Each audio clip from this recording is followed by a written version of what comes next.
In our last entry, we ended up getting scratched and inevitably infected. I tried my best to cover this up, bandage it as best I could. I went to bed that night praying to God that something would change. And the next morning, to my surprise, I wasn't infected.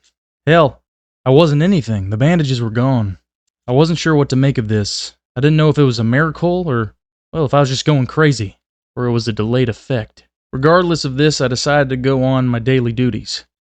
My daily chores, if you will, very carefully monitoring my situation. I tried out farming cabbages for the first time, even though in the past, before the apocalypse, I never really had a green thumb. I thought this would be the perfect time to start farming, given that we'd had enough water saved up. I planted cabbage seeds given that I thought that they would be the easiest ones to grow. Fertilized them, and I watered them, but now it was just to see if they'd grow.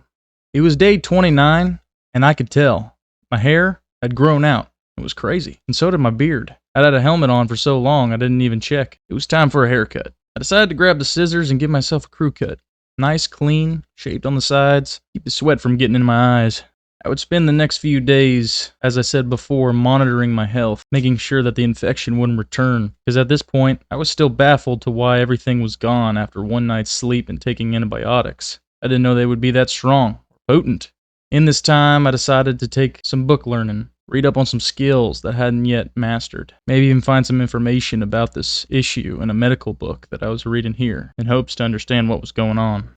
Didn't find anything that led to a solution in that book, however. So I headed on to my next project to keep my mind busy. I didn't want to think about the problem too much.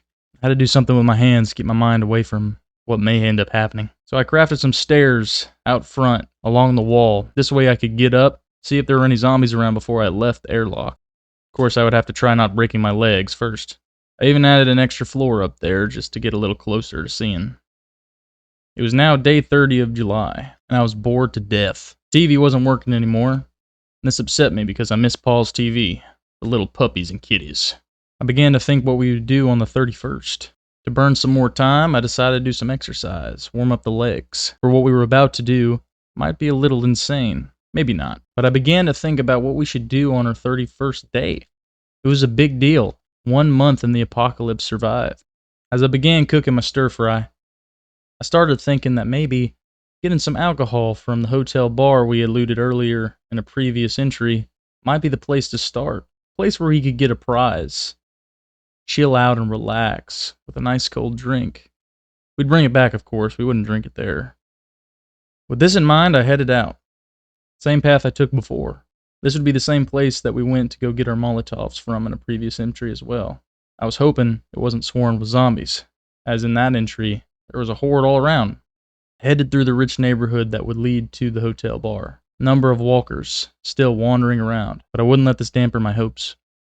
I eased up slow-like, and it turned out the front door had been bashed in, windows shattered, and walkers all around. We would have to find another way to celebrate our 31st. I headed to the gas station in hopes that they might have a beer shelf, or maybe some cigarettes, or just something to mellow out, relax a little bit. We've worked this hard, nearly died along the way. It was time for a break. We were safe at our home after all, with only an infection we were looking out for. While trying to get in, we'd have walkers approach that we would have to dispatch of. I made my way inside the gas station, made sure there were no walkers, and immediately started taking the chocolate cakes, the candies, the chips, the soda. I even headed back to the maintenance closet to see if they had any beer back there, because I couldn't find any in the front. But they just had other useful supplies I decided to take. No beer in these boxes either. Just more candy, but we would partake. I discovered that there was an upstairs to this gas station. Must have been the attendant's home of residence. I made sure to be careful because they might still be residing here, but also searching for whatever I could find. Possible beer, or wine, or whiskey. Something to celebrate. But alas, just veggies. I took one last look at the freezers downstairs, and I noticed that the food, even in the fridge, was going stale. This means it wouldn't taste as good, or make us as happy. Our looting was done, and we headed outside, looping around the back, because it looked like the walkers were waiting for us on the way we came in. Not a problem, though. We made it back to the vehicle nice and safe. It was time to head home, with the prize, candy. Before leaving, though, my ADHD brain caught a hold, and I decided to grab some gas for the road. We would need to collect as much of this as we could, as when the power went out, we would need gasoline to run the generator, so we could at least have lights on in the house. Making my way back home, I noticed that the rain was coming down severely hard. Harder than previously noted in past entries. Maybe this could work to my advantage in future looting. Maybe the zombies couldn't hear me under all this rain noise. Not only was it raining hard, it was now pitch black outside. I'd have to change out my headlights eventually, because not seeing at night and running into a horde can be fatal. Once back in my residence, I decided to drop off the gas can before having my celebration. Of course. We would have to replace all the alcohol, hopes and dreams with the candies and cakes that we had found, and maybe some orange soda. Before that, though, there was still work to be done. It was only 11 in the morning after all. I decided to place down another water barrel. Collect more water. Couldn't hurt to have more, especially for the crops.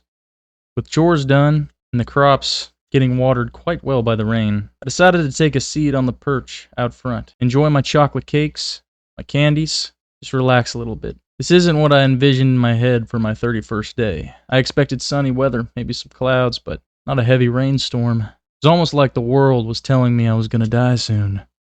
Regardless of that dark perspective, I decided to take a seat inside, munch some more on some chocolate cakes to forget about that possible conclusion. I began to think what I would be doing from here on out. And as I chugged my orange soda, I began to think, maybe we do have a chance in this world. If we could survive for a month, maybe we could survive forever.